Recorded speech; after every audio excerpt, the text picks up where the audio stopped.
Aujourd'hui, on reparle de Paphiopedilum et en guest star, nous avons le Paphiopedilum lunatum et le Paphiopedilum curtitsi qui sont maintenant en fleurs depuis 3-4 semaines et ça va encore durer. C'est la beauté de toutes ces fleurs. Mais aujourd'hui, on ne parle pas de beauté, on va parler de rempotage.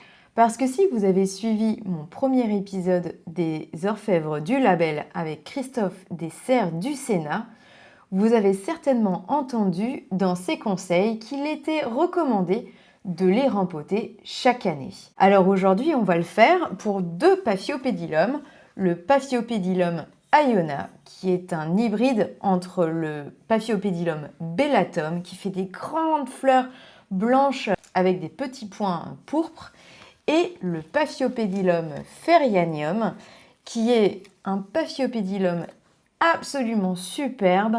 Je vous remettrai la photo de celui-ci qui a fleuri l'année dernière.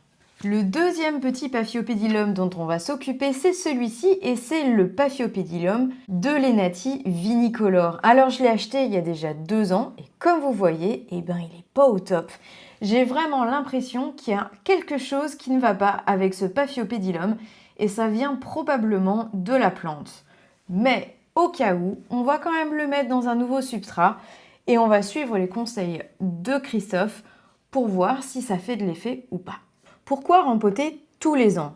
Il n'a pas de réserve d'eau ni de nutriments, contrairement à des orchidées qui ont des pseudobulbes, qui vont stocker à l'intérieur de ces cannes de quoi se nourrir si jamais il a un problème.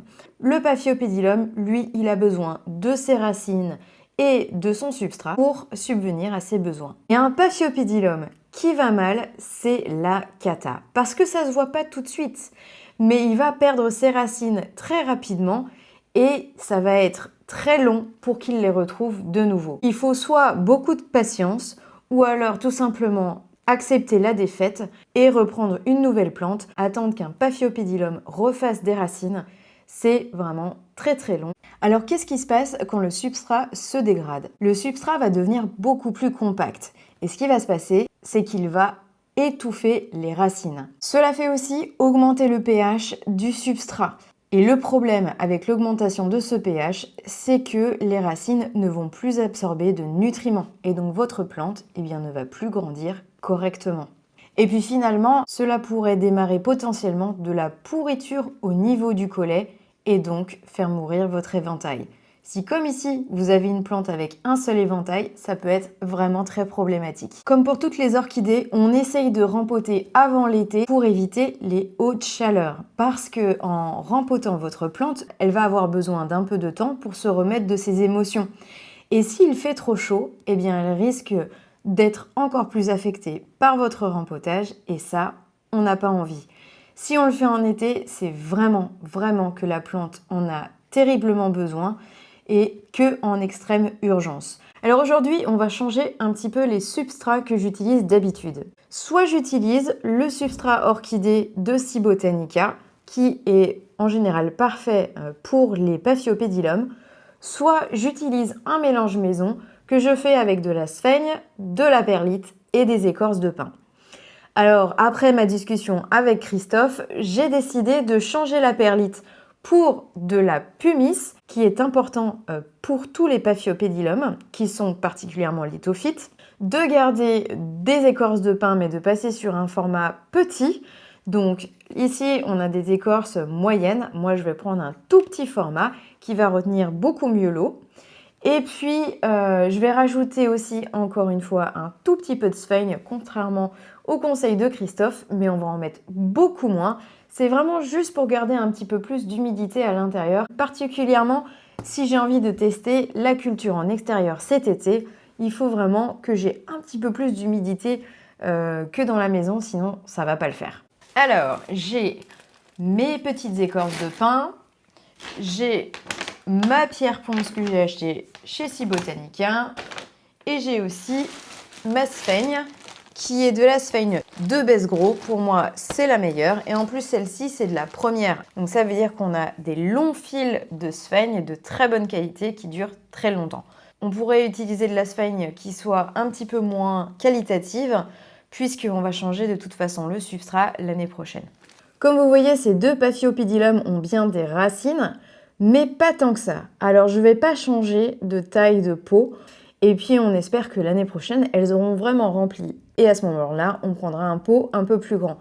Ça n'a pas d'intérêt pour les Paphiopedilum de leur mettre des pots trop gros, ils risquent de ne pas s'y plaire. Donc je vide les substrats anciens, et là je découvre les racines du petit Vinicolor, qui sont pas mal. Alors j'ai celle-ci que je vais enlever, qui est une des plus anciennes, elle est toute petite.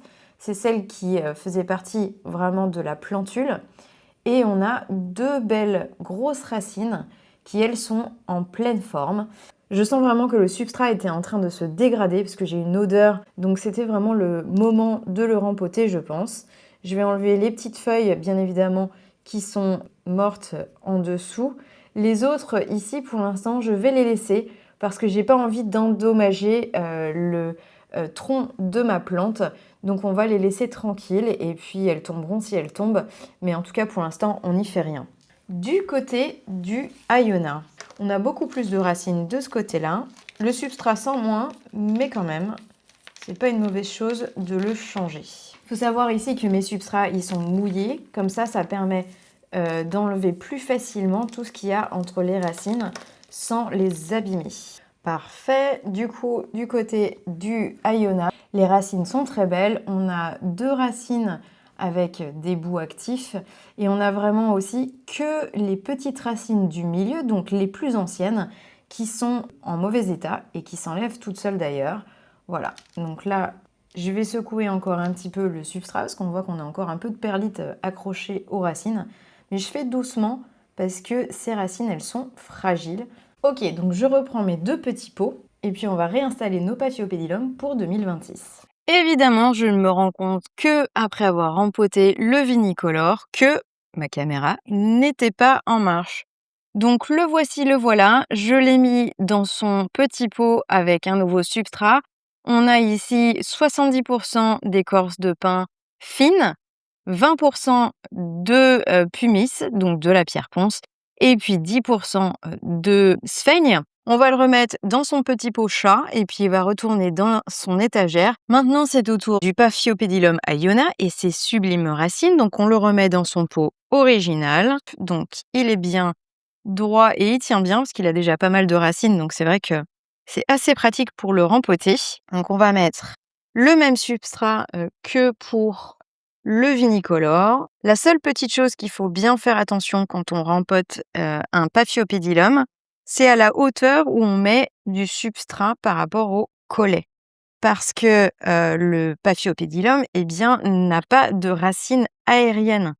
Il n'a que des racines qui vivent à l'intérieur d'un substrat, donc soit des rochers, soit de l'humus. Et c'est pour ça qu'il faut faire bien attention à avoir du substrat jusqu'à la base du collet pour que les racines ne sèchent pas dans l'air et rentrent directement à l'intérieur du substrat.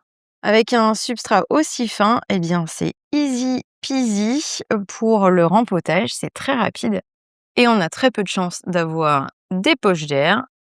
Évidemment, en disant ça, j'en découvre une, donc je bouge un petit peu le pot pour faire tomber les petits morceaux d'écorce à l'intérieur. Voilà. Donc maintenant, il me manque du substrat ici. Et comme j'ai plus de mix, je vais remettre de l'écorce de pin fine parce que je suis une grosse flemmarde. Oui, vous pouvez le dire. Je vois à la base du collet qu'il y a le démarrage d'un nouvel éventail pour ce Paphiopedilum. Alors, je ne sais pas s'il va réellement ou pas se développer, mais en tout cas, c'est de bon augure. Je vous montre ça. Il est juste ici. Et le rempotage est fait. On va faire la même chose, remettre la petite étiquette avec la date de rempotage et croiser les doigts pour que cette année, il pousse très très bien et qu'on ait une belle plante en 2026. Et voilà nos deux Paphiopedilum dans leur nouvelle maison. Je vous mets en lien juste ici la vidéo avec Christophe qui parle en long, en large et en travers de l'entretien d'un Paphiopedilum à la maison. Vous allez voir, vous allez apprendre masse de choses. Et puis je vous dis à bientôt pour de nouvelles aventures. Salut!